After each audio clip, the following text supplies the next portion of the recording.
Welcome to robust news. Robust news में आपका news में स्वागत आपका है। स्वागत है। आज हम आपको ले चलते हैं नीतीश कुमार के गृह जनपद में मुसलमान सामाजिक बहिष्कार का सामना कर रहे हैं। चलिए हम बताते हैं। आज कोरोना संकट के दौरान गहराती सांप्रदायिकता का नया उदाहरण मुख्यमंत्री नीतीश कुमार के गृह जिले नालंदा के बिहार शरीफ में देखने को मिला है, जहां मुस्लिम शहरवासियों को आरोप है कि हिंदू दुकानदारों द्वारा उन्हें सामान नहीं दिया जा रहा है और उनका सामाजिक बहिष्कार किया जा रहा है। वैश्विक महामारी कोरोना के संकट काल में भी देश में सांप्रदायिकता का वायरस तेजी से फैल रहा है और हिंदू मुसलमान के बीच की खाई को और गहरा कर रहा है।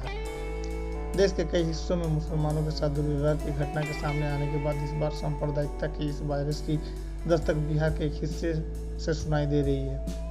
बिहार के मुख्यमंत्री नीतीश कुमार के गृह जिले नालंदा में बिहार शरीफ के मुसलमान का आरोप है कि उन्हें यह कहकर अलग थलग करने की कोशिश की जा रही है कि वे कोरोना फैला रहे हैं। उनके अनुसार सड़कों पर आते जाते उन पर फब्तियां कसी जा रही हैं और दुकानदारों और सब्जी वाले उन्हें जरूरी सामान देने से मना कर रहे हैं। बीते सप्ताह नालंदा राज्य का नया हॉट स्पॉट बनकर उभरा था। सोमवार यानी 27 अप्रैल तक यहाँ कोरोना पॉजिटिव मरीजों की संख्या 34 हो गई है। स्वास्थ्य विभाग के आंकड़ों के मुताबिक राज्य में कोरोना संक्रमित की कुल 276 हो चुकी है। बीते सोमवार को जिले में कोरोना के एक साथ 17 पॉजिटिव मामले सामने आए थे। इन सभी 34 मरीजों में एक डॉक्टर भी शामिल है, जो कोरोना मरीज के संपर्क में आने से संक्रमित हो गए थे। बिहार शरीफ का मुस्लिम इलाके सेखाना के रहने वाले मोहम्मद समी कहते हैं, माहौल इतना बिगड़ चुका है कि जैसे मुसलमानों को बिना ट्रायल के आतंकवादी करार दिया जाता है, वैसे ही अब हमें कोरोना संक्रमित बता दिया जाता है। उनके मोहल्ले में 4 कोरोना संक्रमितों के मिलने के बाद 22 अप्रैल को स्थानीय प्रशासन ने इसे सील कर दिया था और यहाँ जरूरत की सामानों की दुकान खोलने पर भी पाबंदी लगा दी गई। प्रशासन का कहना है कि इसी इलाकों में जरूरत के सामान प्रशासन की तरफ से उपलब्ध कराए जा रहे हैं, लेकिन इन इलाकों में प्रशासन द्वारा नियुक्त वॉलंटियर ही प्रशासन के इंतजाम को सिर्फ दिखावा बता रहे हैं। सील इलाके में तैनात एक वॉलंटियर ने नाम न छापने की शर्त पर कहा। प्रशासन ने एक बैनर लगवा दिया। उसने व्हाट्सएप नंबर दे दिया कि जिनको भी सामान की जरूरत हो वह मैसेज करे। देखने में अच्छा तो जरूर लगता है कि स्थानीय प्रशासन इतना एक्टिव है, लेकिन ये सिर्फ दिखावा है। जमीनी हकीकत कुछ और है। जब वॉलंटियर तय स्थान पर जरूरत के सामान लाने जाते हैं तो वहाँ कुछ नहीं होता, ना दूध और ना सब्जी। प्रशासन के इंतजाम नाकाफी है। ऐसे में मोहल्ले के लोगों के लिए यह दोहरी मार की तरह है। इस बीच इलाके के हिंदू मुस्लिमों के बीच टकराव की स्थिति उत्पन्न हो गई है। असल में सेखाना मोहल्ला से सटे मोहल्ला गैर मुसलमान के हैं। ऐसे में मोहल्लाओं की सीमा पर माहौल तनावपूर्ण बन गया है। स्थानीय निवासी मोहम्मद शहजाद बताते हैं, माहौल में तनाव इतना बढ़ गया है कि बीते मंगलवार को हिंदू और मुसलमान भाइयों के बीच झड़प जैसी स्थिति पैदा हो गई थी। हालांकि प्रशासन को इस बारे में कोई सूचना नहीं है। शहजाद का कहना है, जब भी हमारी माँ बहनें बाजार जाती हैं तो उन्हें कोरोना कहकर चिढ़ाया जाता है। वे बताते हैं कि उनका मोहल्ले का रास्ता हिंदुओं के मोहल्ले से होकर गुजरता है और उसी रास्ते में बाजार भी है। जब भी उनके इलाके के लोग हिंदुओं की दुकानों से सामान लेने जाते हैं तो उन्हें सामान देने से इनकार कर दिया जाता है। मोहल्ले की एक मुस्लिम महिला ने नाम न बताने की शर्त पर बताया, 2 दिन पहले मैं अपनी बेटी के साथ जरूरी सामान लाने के लिए उस दुकान में गई थी जहां मैं अक्सर जाया करती थी। मैं बुर्के में थी। मैंने दुकानदार से आटा के लिए पूछा तो उन्होंने यह कहते हुए मना कर दिया कि स्टॉक खत्म हो गया है। जैसे मैं चीनी की मांग की तो दुकानदार ने उसके लिए भी झट से मना कर दिया। उनके हाव भाव से लगा कि वो हमें सामान देना नहीं चाहते हैं। बिहार शरीफ के हर 10 में से एक मुसलमान परिवार का कोई सगा संबंधी खाड़ी देशों में नौकरी करता है। बिहार में अवसरों और नौकरी की कमी के चलते वे बाहर जाने को मजबूर हैं। जिले के एक मरीज को छोड़ दिया जाए तो बाकी सभी दुबई से लौटे व्यक्ति की संक्रमण चेन का हिस्सा है। हालांकि इस शख्स ने भी लंबे इलाज के बाद कोरोना संक्रमण को हरा दिया है। वहीं दूसरी तरफ सामाजिक रूप से सक्रिय मंतोष कुमार मुसलमानों के इन आरोपों को पूरी तरह से सही नहीं मानते हैं।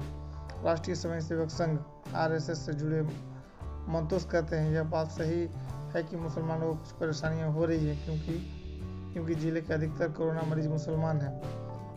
ऐसे में लोगों में यह धारणा बन गई कि ये कोरोना फैला रहे हैं, पर उनका सामाजिक बहिष्कार नहीं किया जा रहा है। मंतोष कहते हैं कि सभी कोरोना मरीज एक ही संक्रमण चेन का हिस्सा है। अगर इनसे हिंदू भाई संक्रमित होते तो इनके इन आरोपों को सही कहा जा सकता था। दुकानदार स्वीकारते हैं मुसलमानों के बहिष्कार की बात।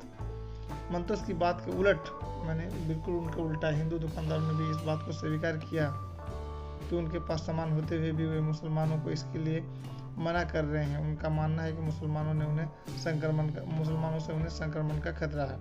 हालांकि एक स्थानीय दुकानदार ने यह भी बताया कि वे मुसलमानों को सामान देना चाहते हैं, पर कुछ स्थानीय दबंग उन्हें ऐसा करने से रोकते हैं कि वे मुसलमानों को सामान न दें। दुकानदार ने बताया, हिंदू ही नहीं, मुसलमान भी हमारे कस्टमर रहे हैं। हम उन्हें सामान देना भी चाहते हैं तो हमें देने नहीं दिया जाता। आसपास के लोग हम पर यह दबाव बनाते हैं। उनका कहना है कि अगर हमने मुसलमानों को सामान दिया तो हमें दुकान खोलने नहीं दिया जाएगा। आप ही बताइए हम क्या करें। मोहल्ले से निकलने वाले मुख्य बाजार के चौराहे पर सुबह 5 बजे से सब्जी वालों के ठेले लगते हैं। सब्जी बेचने वालों में एक महिला ने भी कुछ ऐसे ही दबाव की बात स्वीकारी और कहा, आसपास के दूसरे सब्जी वाले हमें मुसलमानों को सामान देने से मना करते हैं। हम क्या कर सकते हैं? हमें रहना तो इसी मंडी में है ना। महिला ने यह भी बताया कि जब भीड़ ज़्यादा होती है तो वो मुसलमानों को सब्जी दे देती है, क्योंकि वो मानते हैं कि वो भी इंसान है। राजेश किराना दुकान चलाते हैं और कहते हैं कि उनके अधिकतर ग्राहक हिंदू हैं, लेकिन अगर कोई मुसलमान उनकी दुकान पर आएगा तो वे सामान देने से मना कर देंगे। वे कहते हैं मुसलमान खुद ही नफरत की वजह बन रहे हैं।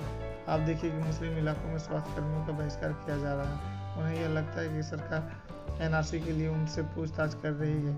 इस तरह की सोच रहेगी तो खुले तौर पर लोग उनका बहिष्कार ना भी करें तो अंदर ही अंदर नफरत जरूर करेंगे। शहर की गली में सब्जी का ठेला लेकर गुजर रहे जोगिंदर से जब पूछा कि क्या आप अपनी सब्जियां मुसलमानों को बेचते हैं तो वो कहते हैं सब्जी बिके या ना बिके पर खतरा मोल नहीं लेना है। जल्दी में दिख रहे जोगिंदर इतना बोलकर चले जाते हैं। क्यों है मुस्लिम निशाने पर? बिहार शरीफ निवासी कन्हैया कुमार कोरोना संक्रमित मुस्लिम इलाकों में रहते हैं। पैसे से बैंकर कन्हैया कहते हैं कि मुसलमानों के प्रति आम लोगों की नफरत इसलिए बढ़ रही है क्योंकि वो इस संक्रमण के प्रति संजीदा नहीं दिखते हैं। उनका कहना है कि आम बाजार की कहानी छोड़िए, हमारे बैंक में भी जब कोई मुसलमान ग्राहक आता है तो हमारे सभी सहकर्मी सतर्क हो जाते हैं।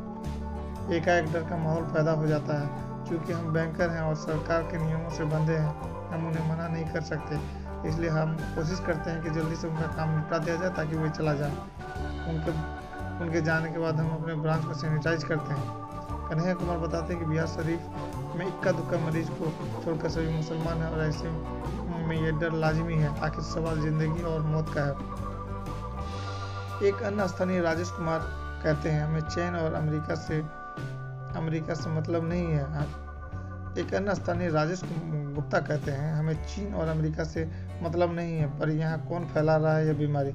जैसे आम की टोकरी से सड़े हुए आम को अलग कर दिया जाता है, उसी तर्ज पर अधिकतर लोग उनसे दूर रहना चाहते हैं। वरिष्ठ पत्रकार सुजीत वर्मा भी बताते हैं कि बिहार शरीफ के कई इलाकों में स्वास्थ्य कर्मियों का बहिष्कार यह सोचकर किया जा रहा है कि उन्हें यह लगता है कि सरकार एनआरसी के लिए उनका डेटा इकट्ठा कर रही है। प्रशासन का इनकार।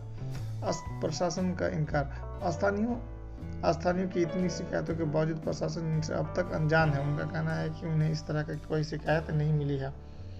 डीएम योगेंद्र सिंह कहते हैं, इस तरह की कोई शिकायत नहीं मिली है। अगर शिकायत मिलती है तो कड़ी कार्रवाई की जाएगी। कुछ लोगों पर अफवाह फैलाने के आरोप में मामले भी दर्ज किए गए हैं।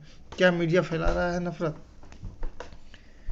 साल 2011 की जनगणना रिपोर्ट के मुताबिक बिहार शरीफ की आबादी करीब 3 लाख है, जिसमें मुसलमानों की आबादी करीब 33% है। मिली जुली आबादी वाला यह क्षेत्र सूफी संतों की धरती रहा है। इतिहास में यहाँ कई सूफी संत आए और एकता शांति का संदेश दे गए। शहर में आज भी कई निशानियां इस बात को प्रमाणित करते हैं, लेकिन उनकी शांति का संदेश अब चूक गया सा दिखता है। इस तरह से नफरत बढ़ने की क्या वजह है? सुजीत जवाब देते हैं, अक्सर इस तरह की नफरत के पीछे राजनीति से जुड़े लोगों का हाथ होता है, लेकिन इस बार ऐसा नहीं है। वे कहते हैं, इसमें कोई शक नहीं कि बिहार शरीफ में दोनों समाज के बीच दरारें पैदा हो रही है। कोरोना के अधिकतर मामले मुसलमानों से जुड़े हैं। ऐसे में लोगों ने यह धारणा बन गई कि मुसलमान ही कोरोना फैला रहे हैं। सुजीत एक दूसरी वजह को भी गिनाते हैं, यह कहीं न कहीं फेक न्यूज़ और राष्ट्रीय टीवी चैनलों द्वारा फैलाए जा रहे प्रोपगेंडा का भी परिणाम है। मोहम्मद शमी भी हिंदू मुसलमान के बीच दरार की वजह मीडिया और फेक न्यूज को मानते हैं। वे कहते हैं कि शुरुआत में पूरे देश में तबलीग जमात और निजामुद्दीन मरकज के नाम पर मुसलमानों को जो बदनाम शुरू किया गया, उससे बिहार शरीफ के मुसलमान भी अछूते नहीं रहे।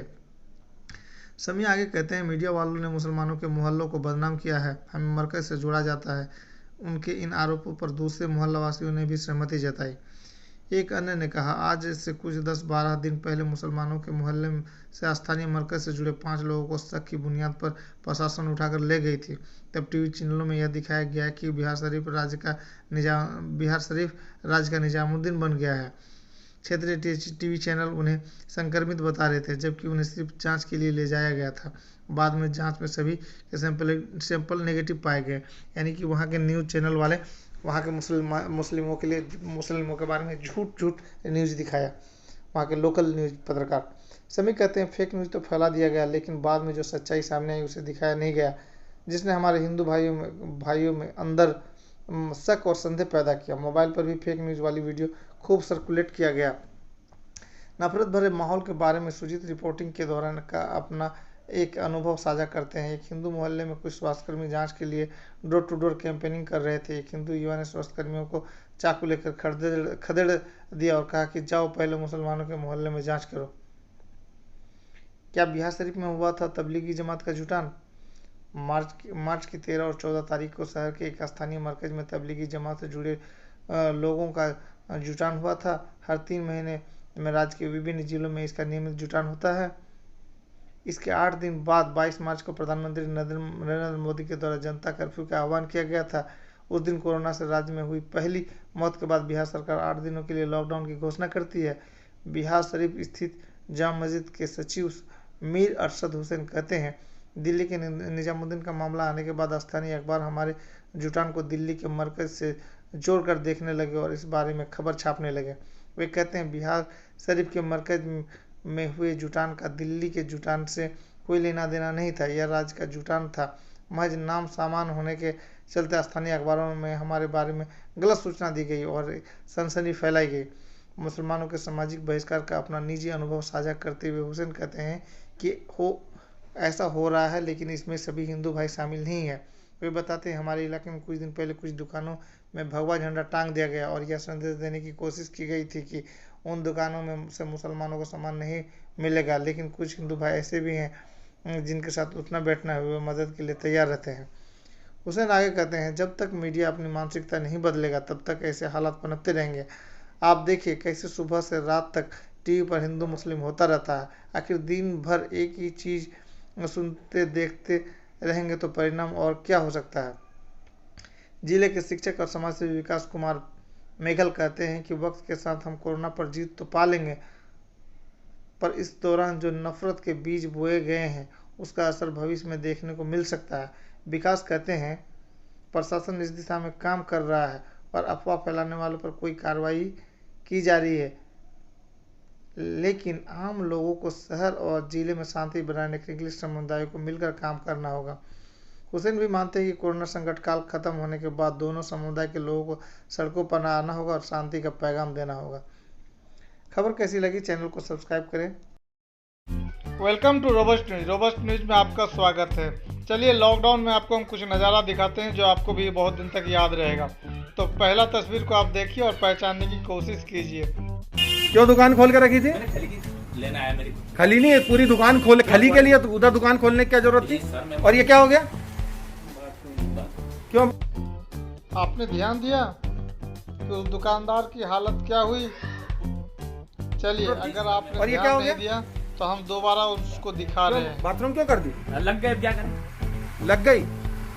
दुकान खोलते समय शर्म नहीं आई? अरे सर सारे बाकी व्यापारी सब बेवकूफ है जो बंद करके रखे, लालची। एक दिन में बन जाएगा, अंबानी बन जाएगा एक दिन में। बंद कर रहा था आप। बेशर्म लोगों की जान जाएगी, कौन जवाबदार रहेगा? क्या चाहिए लोगों को? मारने के बाद पैसा चाहिए उनका? मैंने खली के लिए खोली नहीं, क्या चाहिए वो पैसे? क्या करोगे? अरे सर, पैसा नहीं कमाना तो काहे के लिए दुकान खोली फिर? अरे सर, खली लेना आया मैं। खली तो ये रखी हुई है। 4 लोग दुकान पे बैठ के क्या कर रहे हैं? नहीं बैठे। अच्छा, अब पुलिस के डर से फिर मुंह दिए। अरे कहाँ के मुँह नहीं क्यों जैसा तो ठीक है। चलिए, अब आपको हम दूसरा एक नज़ारा दिखा रहे हैं। मेरे हालात है कि मैं कुछ कर नहीं सकता।